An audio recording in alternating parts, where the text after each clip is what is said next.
Assalamualaikum warahmatullahi wabarakatuh.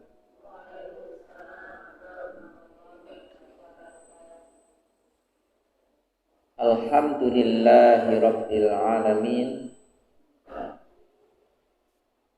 Asyhadu an la ilaha illallah wahdahu la syarikalah wa asyhadu anna Muhammadan abduhu wa rasuluh.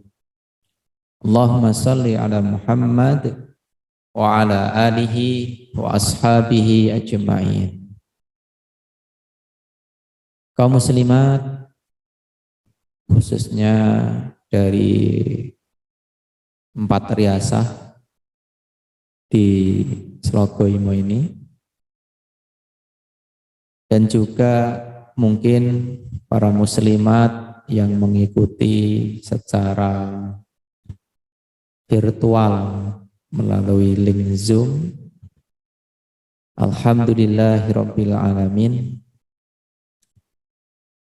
Pagi hari ini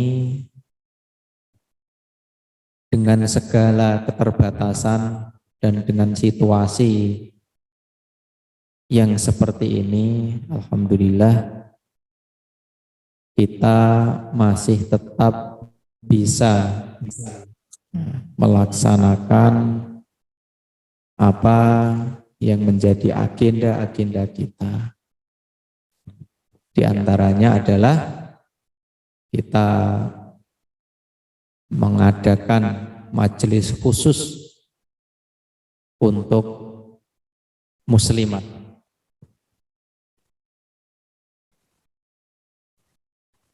Majelis khusus untuk muslimat ini memang diagendakan sebagai wujud perhatian para umarok kepada kaum muslimat, dan juga sebagai wujud mengikuti sunnahnya Rasulullah Shallallahu Alaihi Wasallam. Loh, apa ada sunnah dari Rasulullah tentang taklim muslimat? Ada enggak? Ada enggak, Bu? Apakah ada sunnah di zaman Rasulullah taklim muslimat?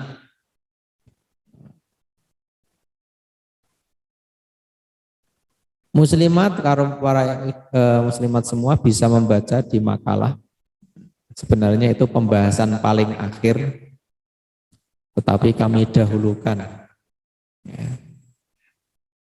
Jadi para muslimat di zaman Rasulullah dahulu itu pernah meminta kepada beliau Shallallahu Alaihi Wasallam,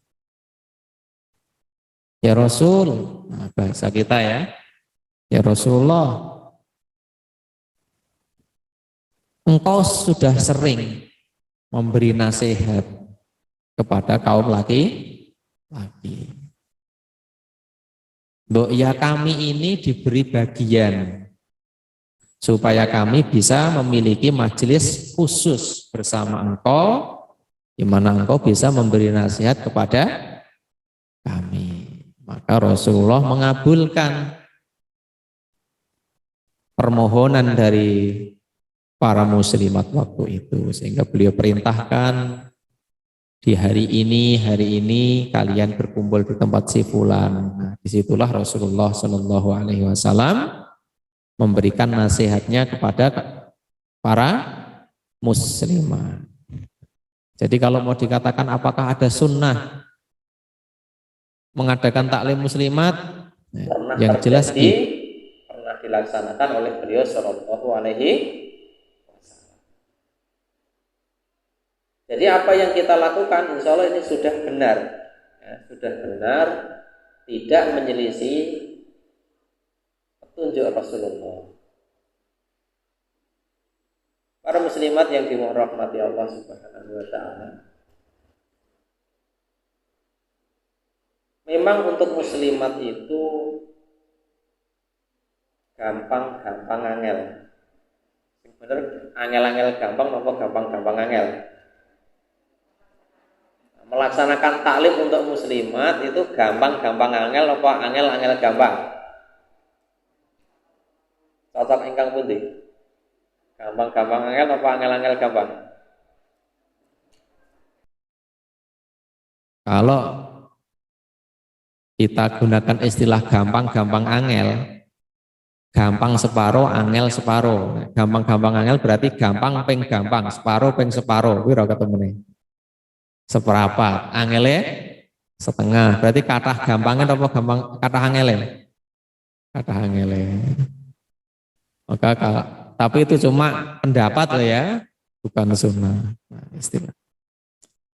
Jadi mengadakan taklim khusus untuk muslimat itu ya angel-angel gampang angel. Kenapa? Ini terkait dengan hadis yang akan kita akan kita bahas di hari ini. Jadi kita mengambil tema wasiat Rasulullah Shallallahu Alaihi Wasallam untuk kaum wanita. Itu sebenarnya tema yang sangat luas, ya, tema yang sangat luas. Dan yang kita kaji hari ini baru satu di antara sekian banyak wasiatnya Rasulullah kepada kaum wanita. Insya Allah dari satu nasihat ini, satu wasiat ini banyak ilmu, banyak pelajaran yang bisa kita dapatkan. Insya Allah. Sudah pegang makalah semua? Sudah dibaca? Sudah dibaca? Sudah paham? Nah, kalau belum paham saya jelaskan. Satu hadis dari Abu Sa'id Al-Khudri radhiyallahu anhu. Beliau berkata, kharaja Rasulullah sallallahu alaihi wasallam fi adha au fitrin ilal musol. Rasulullah Shallallahu Alaihi Wasallam keluar pergi menuju tempat sholat di waktu Idul Adha atau Idul Fitri. Jadi ini merupakan suatu kebiasaan dari beliau. Famarro alan nisa. Setelah selesai, beliau Shallallahu Alaihi Wasallam itu mendekati, mengunjungi safnya an-nisa. Apa an-nisa? Wanita. Mengunjungi saf wanita secara khusus. Faqala, kemudian beliau menasihati kaum wanita tadi, barisan muslimat tadi. Ya ma'syaron nisa, wahai para nisa, wahai para wanita, tasaddaqna, bersedekahlah kalian. Fa inni uritu kunna aktsara ahlina. Karena aku melihat kebanyakan kalian itu adalah, karena aku melihat kalian itu adalah penduduk terbesarnya neraka. Dan ini pasti terjadi nanti.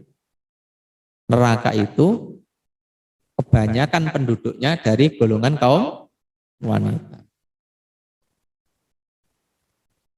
Fakulna, maka para muslimat tadi bertanya kepada Rasulullah. Ya Rasulullah, wahai Rasulullah, wabima, kok bisa begitu? Maka Rasul menjawab, tukthirnal lakna, disebabkan kalian itu banyak melaknat, banyak mencela. Watak furnal asyira, dan kalian itu kufur, kepada asyira. Apa asyira? Kalian itu kufur terhadap suami, atau asyir itu pemberian suami. Nah, sampai di situ dulu. Ya. Ini wasiatnya Rasul yang disampaikan dalam hadis ini, wahai para wanita, bersedekahlah kalian, karena aku melihat apa tadi?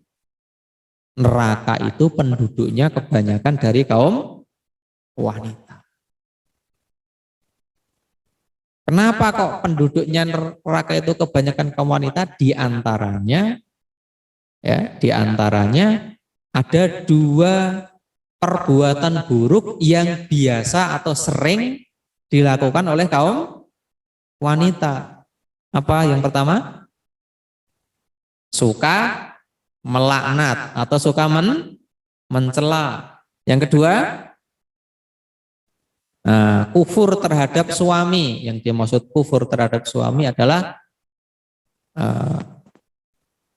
mengingkari atau tidak puas atau tidak terima dengan apa yang diberikan oleh suami. Jadi kufur di sini bukan kufur keluar dari Islam, tapi kufur nikmat. Nah, kufur dari pemberiannya suami.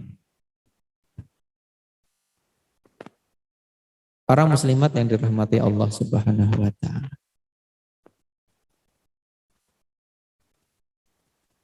Siapa toh orang yang pengen masuk neraka? Tentunya bagi setiap muslimat tidak ada ya yang pengen masuk neraka. Dan tentunya setiap muslimat pengen masuk surga. Tapi bagaimana ini? Kok muslimat banyak yang masuk, bukan muslimat ya, kok wanita banyak yang masuk neraka. Nah, maka Rasul berikan nasihat secara khusus kepada kaum wanita. Di dalam satu artikel juga yang bagus, ada artikel judulnya begini. Bagaimana agar wanita ini bisa terhindar dari api neraka?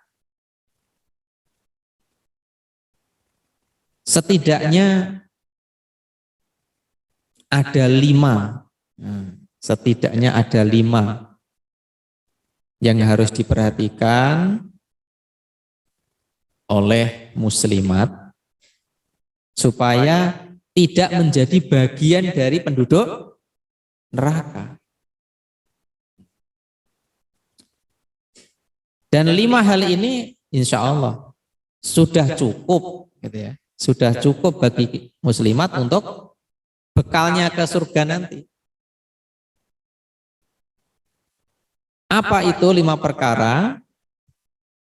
Yang pertama adalah menjaga tauhidnya. Yang pertama adalah menjaga tauhidnya. Apa itu tauhid? Beribadah kepada Allah dengan tidak mensekutukannya dengan sesuatu apapun. Satu pertanyaan untuk muslimat. Dari kalangan laki-laki dan perempuan, banyak mana yang melanggar tauhidnya kira-kira? Antara kaum laki-laki dengan kaum perempuan, kira-kira banyak mana sing punya jimat? Sing duwe wong Jawa ngarani apa? Apa nih kok? Nek sing gen wong lanang seneng niku apa jenenge? Susuk ya napa? Nah. Kaum muslimat itu sangat rentan dengan perbuatan syirik, karena muslimat itu yang namanya penampilan itu sangat diperhatikan. Nggih mboten? Nggih, nek jenengan ndak. Tapi kebanyakan laki-laki, kebanyakan wanita itu pengennya menghias diri dan lingkungan. Nek metu ya pengen ayu. Ono jerawate sithik wae siji wae. Khusus sing tesenem duwe kukul siji pripun. Luar biasa napa jenenge? Bingungnya. Sehingga tidak jarang hal-hal yang untuk menarik perhatian seperti ini mereka melakukan perbuatan yang menyimpang dari tauhid. Datang ke dukun untuk cari pemikat dan lain sebagainya. Maka menjaga tauhid ini adalah fondasi agar kaum wanita bisa terhindar dari siksa neraka. Rasulullah Shallallahu Alaihi Wasallam pernah bertanya kepada Mu'adz bin Jabal, wahai Mu'adz, tahukah kamu apa hak Allah atas para hamba? Maka Mu'adz menjawab, tidak tahu ya Rasul. Maka beliau mengatakan, hak Allah atas para hamba adalah mereka beribadah dan tidak menyekutukannya dengan sesuatu apa. Itu yang pertama. Kemudian yang kedua, bersedekah dan bertutur kata yang baik. Nah, sebagaimana yang ditunjukkan di dalam hadis ini. Bahkan urusan sedekah ini menjadi prioritas dikarenakan sedekah inilah yang paling besar manfaatnya agar seseorang itu terhindar dari api neraka. Karena sedekah itu dikatakan oleh Rasulullah sebagai burhan, as-sodaqatu burhan. Sedekah itu adalah bukti. Bukti apa? Bukti keimanan. Secara khusus Rasul juga bersabda, ittaqun nar, jagalah dirimu dari neraka walau bisyikki tamra, meskipun hanya dengan bersedekah separuh dari kurma. Kurma itu gede napa cilik? Samenten to nggih. Sing paling gede paling samenten iki. Nah niku kurma sing paling gede. Kurma apa ya? Kurma sukari namanya mungkin besarnya agak segini. Nah, takutlah kalian, jagalah diri kalian dari neraka meskipun hanya dengan apa? Bersedekah dengan apa? Kurma pun hanya separuh. Famalam yajid, bahkan kalaupun sampai kalian kurma separuh aja ndak punya, fabi kalimatin thayyibah, maka bersedekahlah dengan bertutur kata yang baik. Oh ternyata berbicara baik itu termasuk apa? Sedekah. Dan ini bagi muslimat bertutur kata yang baik ini sangat sulit, sangat berat. Karena tadi disampaikan oleh Rasul, mergo kowe kuwi para wanita kuwi kokean napa wae? Banyak apa tadi? Umumnya banyak banyak melaknat, banyak mencela, apa-apa ora meneri. Banyak cara bahasane awake dhewe kokean maido, ngoten to nggih? Nah, iya ngapunten tenanan apa mboten jenengan ingkang pirsa. Nah, ini ya.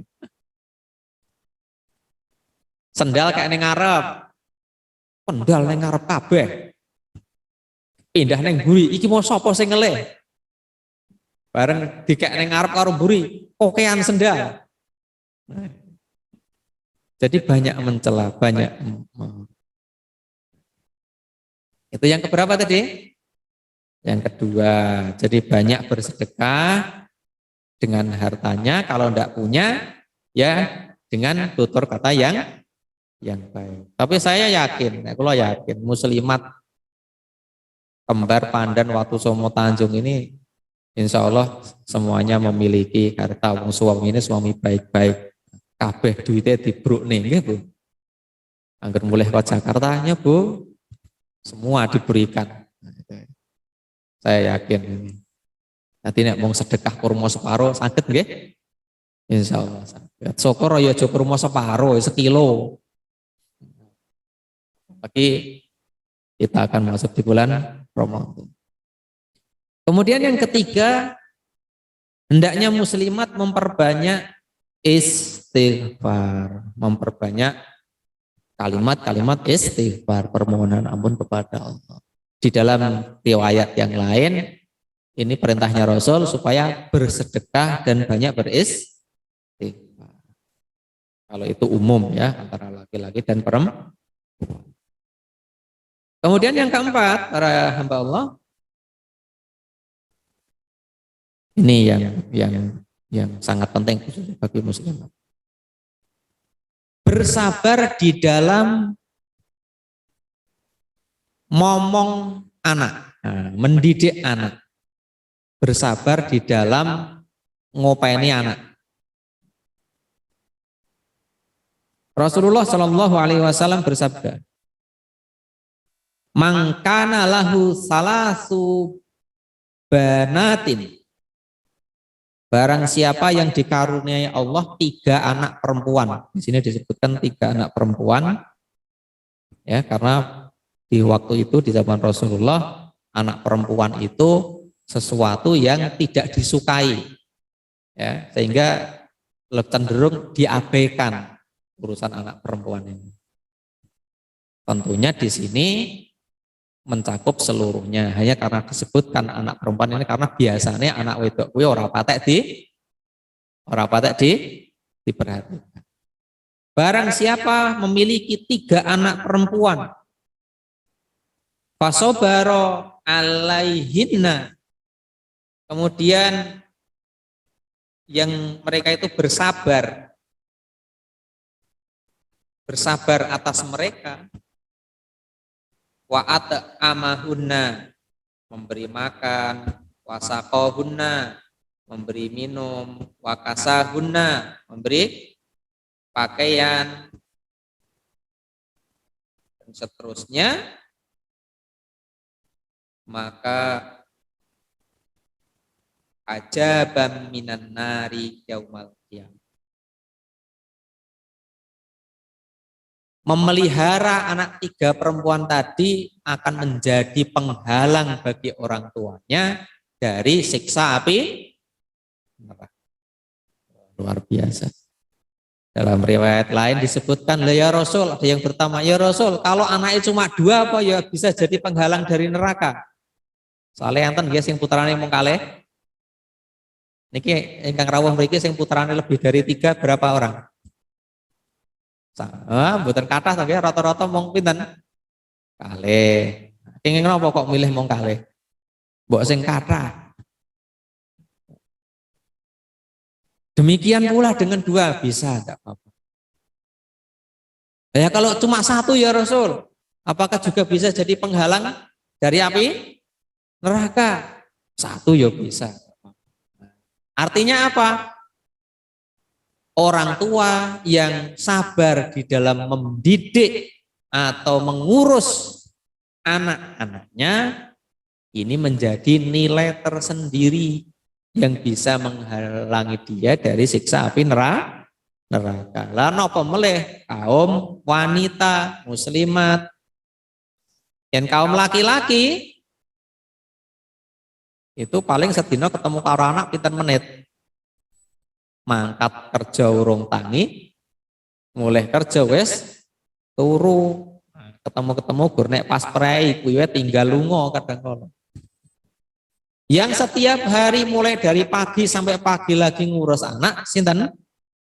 Kaum wanita muslimat. Maka seorang muslimat akan punya peluang yang sangat besar untuk terhindar dari neraka dengan cara bersungguh-sungguh bersabar di dalam mendidik anak. Nggih bola bali menungso kathah mboten sabare.